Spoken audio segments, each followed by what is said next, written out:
ये वाला एग्जांपल देखते हैं।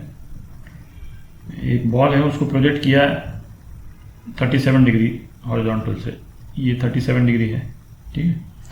ये वेलोसिटी है बॉल की, इस वेलोसिटी से इसको प्रोजेक्ट किया, ये v वेलोसिटी हो गई।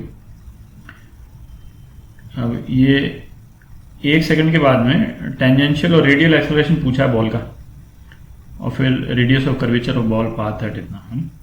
तो ये तो प्रोजेक्टाइल मोशन है, तो ये बॉल जो है वो इस टाइप से जाएगी करीब, ठीक है। तो 1 सेकंड के बाद में सपोज बॉल यहाँ पे है, सपोज 1 सेकंड के बाद में बॉल यहाँ पे है। अच्छा, इसके पहले ना एक, जैसे कोई भी बॉडी कर्व पाथ पे है, जरूरी नहीं सर्कुलर पाथ ही हो, कोई भी कर्व पाथ हो, तो उसमें एक चीज नोट करें कि बॉडी के वेलोसिटी के 2 कंपोनेंट हैं, एक तो मैग्नीट्यूड है, ठीक है, और दूसरा है डायरेक्शन। 2 कंपोनेंट हैं। डायरेक्शन चेंज करने के लिए इसके बॉडी पे कोई ना कोई रेडियल एक्सेलरेशन होना जरूरी है, ठीक है। रेडियल एक्सेलरेशन के बिना इस डायरेक्शन में एक्सेलरेशन होना जरूरी है, तभी बॉडी का डायरेक्शन चेंज होगा, ठीक है।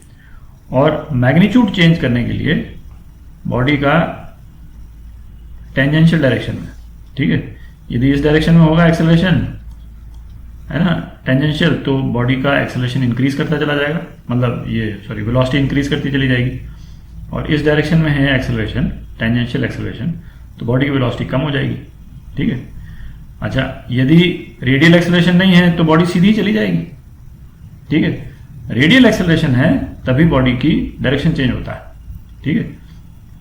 तो जैसे मतलब आपका नेट एक्सेलरेशन सपोज इस डायरेक्शन में है कि नहीं, सपोज नेट एक जनरल मैंने बना दिया, तो इसका जो रेडियल कंपोनेंट है वो तो बॉडी के वेलोसिटी का डायरेक्शन चेंज करेगा, और जो टेंजेंशियल कंपोनेंट है वो बॉडी की वेलोसिटी का मैग्नीट्यूड चेंज करेगा, ठीक है। तो ये जनरल, ये किसी भी कर्व्ड सरफेस के लिए ये वैलिड है। अच्छा, यहाँ पे देखें तो यहाँ पे बॉडी पे एक्सेलरेशन कौन सा ऐड कर रहा है, ग्रेविटेशनल एक्सेलरेशन ऐड कर रहा है जी, ठीक है, और तो कोई एक्सेलरेशन नहीं है, और तो कोई फोर्स भी नहीं है इस पे काम कर रहा, ठीक है। तो ये बेसिकली नेट एक्सेलरेशन है, बॉडी पे नेट एक्सेलरेशन जो है वो जी है। रेडियल एक्सेलरेशन बॉडी पे इस डायरेक्शन में है जी कॉस थीटा, ये इसको यदि मैं थीटा मान लूं, ठीक है। और टेंजेंशियल एक्सेलरेशन बॉडी पे है कि नहीं, जी साइन थीटा, और इस डायरेक्शन में है, तो ये वाला जो कंपोनेंट है वो बॉडी की वेलोसिटी को कम कर रहा है बेसिकली, है। और जो ये जी जो है बेसिकली नेट एक्सेलरेशन है। ये नेट जो है, जो पिछली बार अपन ने देखा था, ये नेट हमने देखा था tangential acceleration plus radial acceleration, तो ये ए नेट इस वाले केस में जी है, ठीक है। तो बेसिकली यदि हम ये थीटा निकाल लें तो हम रेडियल एक्सेलरेशन और टेंजेंशियल एक्सेलरेशन दोनों निकाल सकते हैं। तो थीटा निकालने के लिए तो हमने प्रोजेक्टाइल मोशन में कर ही रखा है कि हम किसी भी पॉइंट पे बॉडी का मतलब बॉडी की कितने भी टाइम के बाद में प्रोजेक्टाइल मोशन में उसका हॉरिजॉन्टल से एंगल निकाल सकते हैं। तो सपोज इस वाले पॉइंट पे बॉडी की वेलोसिटी का डायरेक्शन ये है, ठीक है। तो ये एंगल जो है, ये एंगल भी थीटा ही होगा, ये तो दिख रहा है, क्योंकि ये और ये 90 डिग्री है, ये एंगल और ये वाला एंगल जिसको मैंने टिक किया अभी, ये 90 डिग्री है, और ये टिक वाला और ये छोटा वाला एंगल ये भी 90 डिग्री है, तो ये दोनों एंगल थीटा हो गए। तो ये थीटा यदि हम निकाल लें, है ना, तो ये थीटा निकल गया बेसिकली, क्योंकि दोनों सेम ही एंगल है, तो ये थीटा निकाल लेते हैं। यहाँ पे वेलोसिटी के एक्स कंपोनेंट और वाई कंपोनेंट निकाल लेते हैं, उससे हमारा थीटा निकल जाएगा, ठीक है। तो वेलोसिटी का एक्स कंपोनेंट क्या है, वो तो कांस्टेंट है थ्रू आउट द मोशन, तो v cos 37 तो कितना हो गया 30 इंटू 4/5 कितना हो गया 24 मीटर पर सेकेंड। अच्छा वी वाई कितना हुआ यू वाई, मतलब इसका जो वर्टिकल कंपोनेंट है U Y minus G T, और यू वाई कितना है 30 साइन 37 माइनस 10 इंटू 1, 1 सेकंड के बाद, है कि नहीं, तो 30 इंटू 3/5 माइनस 10 कितना हो गया 8 मीटर पर सेकंड। ठीक है, तो अब थोड़ी जगह बना लेते हैं। ठीक है, तो ये बेसिकली क्या हो गया, यहाँ तो 24 मीटर पर सेकंड वी एक्स, और y कंपोनेंट 8 मीटर पर सेकंड, 8 मीटर पर सेकंड, तो ये हो गया थीटा, है कि नहीं।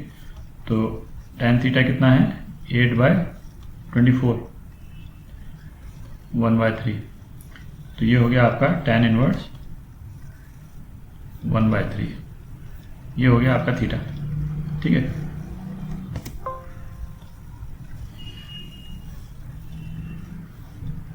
ये 1 है, ये 3 है, ये थीटा है, और ये कितना है 10 √10। ठीक है, तो अब इसको करते हैं, है कि नहीं। जी कॉस थीटा जो आपका रेडियल एक्सेलरेशन है वो जी कॉस थीटा है, और ये कितना हो गया 10 इंटू कॉस थीटा 3/√10, है कि नहीं, तो 3√10 मीटर पर सेकंड स्क्वायर, ये रेडियल एक्सेलरेशन हो गया। और टेंजेंशियल एक्सेलरेशन का मैग्नीट्यूड कितना हो गया जी साइन थीटा। ठीक है, तो 10 इंटू 1/√10, तो √10 मीटर पर सेकंड स्क्वायर। तो ये तो हो गया आपका पार्ट ए हो गया। ठीक है, अच्छा बी पार्ट करते हैं। तो क्या बोल रहा है, what is the radius of curvature of ball's path at t = 1 second. तो इसके लिए ना इसको इस डायग्राम को दोबारा बनाते हैं, मतलब इसमें डायग्राम को थोड़ा क्लियर कर देता हूँ। अच्छा इसको देखें, यहाँ पे बॉडी अपने पाथ के हर पॉइंट पे उसकी वेलोसिटी डिफरेंट है।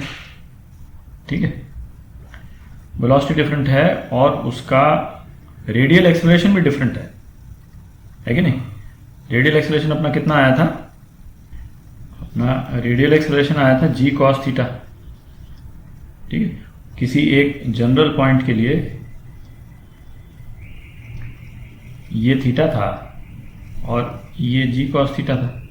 ठीक है, अच्छा इस वाले पॉइंट के लिए जैसे थीटा 0 हो जाएगा तो रेडियल एक्सेलरेशन जी के बराबर हो जाएगा, इस वाले पॉइंट के लिए कुछ और होगा। अच्छा रेडियल एक्सेलरेशन क्या होता था, रेडियल एक्सेलरेशन अपन देख चुके हैं v²/r, ये अपन ने निकाला था। जब प्योर सर्कुलर मोशन में बॉडी जब मूव करती है, जब सर्कुलर मोशन में बॉडी मूव करती है तो रेडियल एक्सेलरेशन v²/r। तो इसका मतलब बेसिकली ये हो गया कि ये प्रोजेक्टाइल मोशन करते समय ये बॉडी हर एक पॉइंट पे यदि प्योर सर्कल में घूम जाती, ठीक है, तो उसका कर्वेचर क्या होता है कि नहीं।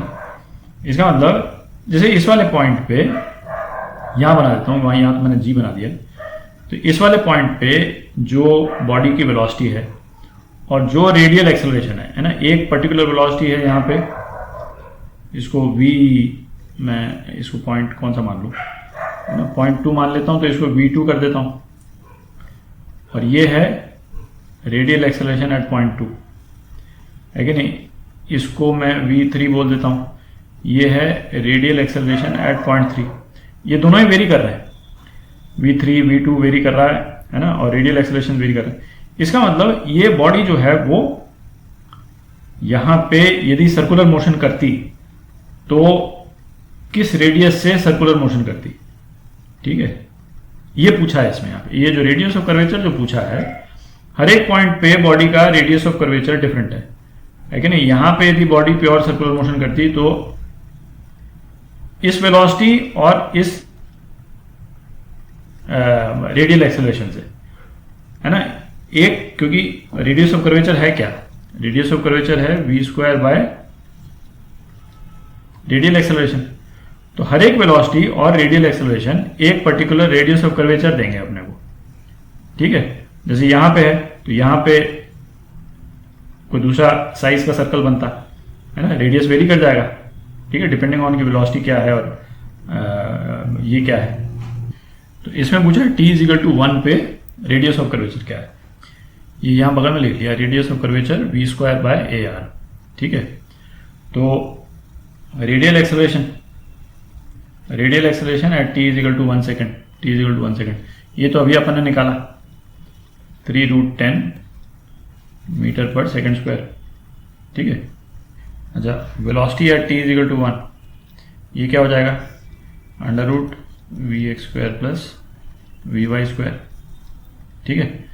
तो ये कितना हो गया, ये तो t इज इक्वल टू 1 पे निकाला है अपन, 24 स्क्वायर प्लस 8 स्क्वायर, ठीक है।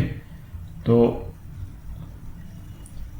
रेडियस ऑफ कर्वेचर हो गया आपका v स्क्वायर सीधा ही हो गया 24 square plus 8 square upon A R, 3√10 metres, ठीक है।